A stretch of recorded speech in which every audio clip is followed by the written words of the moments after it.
Here we had this woman named Adrienne Harris, and her white neighbors called the police on her during her father's funeral, claiming that her limousine was parked in front of their home. Check out this video. Don't get away. Hey. Why would you guys even do that? Y'all Mama. ain't no respect for nobody. Why would you Listen, y'all. Okay, so I'm recording. They're saying that we're in front of their house. Hold on. They saying we're in front of their house. It's my daddy's funeral. And they're over here recording us and arguing with us. And he do this all the time. All the time they do this. As y'all can see, we are not in front of their house. It's my daddy's funeral today, and this is what they doing. Like, come on now. And I called and told my landlord it was my daddy's funeral. Okay. So come on, go. As y'all see, we are not in front of their house. Y'all, they pick at me all the time. Like, literally, they pick at me all the time.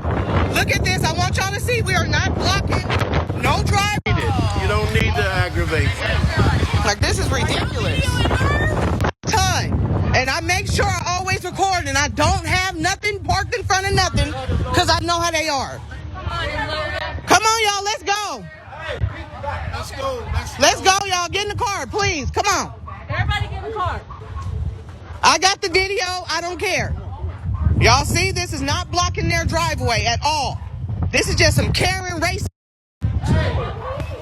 Totally racist. As Adrienne Harris said, totally racist. This occurred in Las Vegas just earlier this week. And I really feel hurt because, hey, it was not blocking their driveway, and yet they resorted to it by calling the police. And this is what the Daily Mail reported about this incident. They said in addition to calling the police, her neighbors text her landlord telling them that when the man of the couple took trash outside, 15 to 20 attacked him, and that those people were outside their house threatening him. The police, according to Harris, arrived at the house after the family had left for the funeral. The Las Vegas Police Department did not confirm whether an officer had been dispatched to the neighborhood. Now, what Harris also told the Daily Mail should be noted. She said, "I'm at my father's funeral for the first 45 minutes to an hour. My landlord is texting me about this, and I have to tell her I am literally at my father's funeral burying my dad." She said, "Can this wait? I've been living here for 4 years, and for the last 4 years, this is how they treated us." Talking about the neighbors there. They've called the police on my kids, my brother. She had the police come to my house numerous times. She writes numerous letters to my landlord. That definitely sounds like nothing but instances of Karenism. That sounds like, cold-hearted racism. Just trying to essentially instigate a situation where this woman or her family members get arrested or evicted when, based on what we've heard so far, it's not that they're doing anything that it's illegal or disturbing the neighbors whatsoever. Woz, what does this really say to you?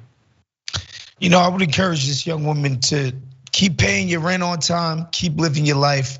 These people are obviously desperate, they're angry, but they're not gonna get anywhere with this nonsense. It's just, what are you gonna do about miserable people? There's nothing you can really do about it.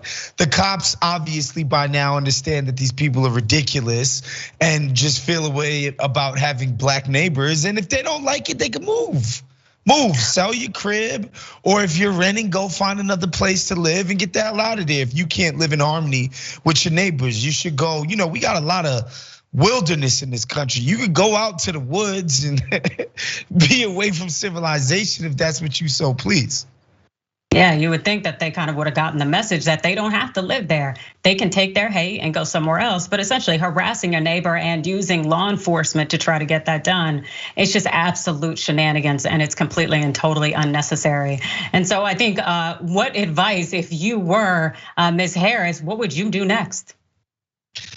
I know what I would be doing. I would just keep living, keep doing what I do. I'd probably be louder than necessary, probably turn my music up more than I needed to. I'd probably have more parties than I normally would.